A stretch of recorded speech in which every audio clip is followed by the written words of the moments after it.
There are a lot of corporate mission statements that mention things like honesty, social responsibility, and quality. Using the word quality is just an empty word without an adjective attached to it. Maybe your quality sucks. I don't know. I don't know what social responsibility is either. You're not really saying anything. What are you actually doing? Why are you being so vague? And honesty? Come on. Do you really need to say that? Our personal culture should be just as important as corporate culture. Probably more so. But we need to be honest with ourselves and be true to our nature and live our personal mission statement. You know, authenticity. We can't be vague about it or just say empty words and phrases with no context. Corporate culture, as well as personal, comes from the top and it comes from within. Things work well when there's truth, authenticity, and clarity. It'll speak for itself, and if we do it right, we don't need a mission statement. It'll be apparent. It'll also be apparent if we do it wrong. In the 21st century, things are more transparent than we'd like them to be. We won't fool anyone by saying one thing and living another. We won't be fooling ourselves either. Our soul knows. Pretentiousness and hypocrisy, it's an ugly thing, but authenticity is beautiful. It's a way of being, not of merely knowing. It's the Tao of our culture.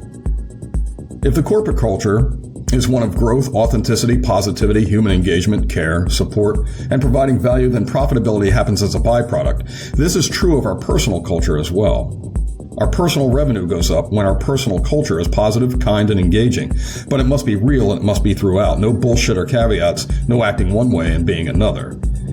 Besides, it's much better than living, or worse, leading, through negativity, drama, volatility, pride, judgment, undermining tactics, and unhappiness. It's just not good for the soul, and it's definitely not good for business.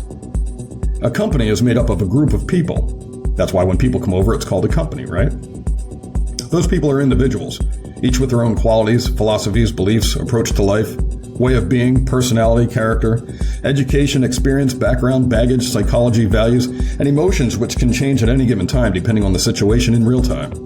It's all good and it's all normal. It's just being human. But are they Nutric or are they toxic? A Nutric person is the opposite of toxic.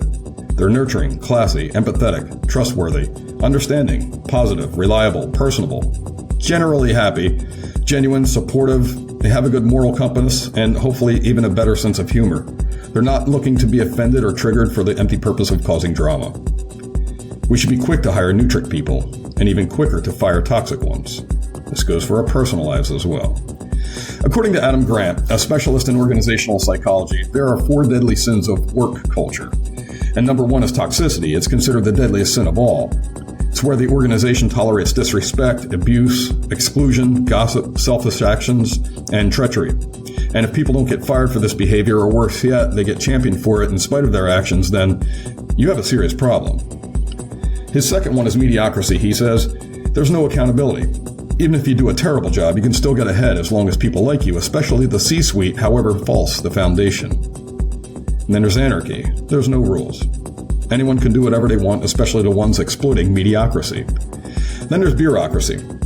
This happens when the company culture is all rules, no risk. No new ideas are seen as threats to the status quo. There's red tape everywhere, and it stifles growth and productivity. See, culture is a big deal. So much so that Adam Bryant, who's the senior managing director of Exco Group and author of the CEO test, he says, culture is the X factor that drives results. There's planning, strategy, and activity, but without a good culture, it'll all suffer. Now, I know both Adams here are talking about the workplace, but it's the same for personal culture and success as well.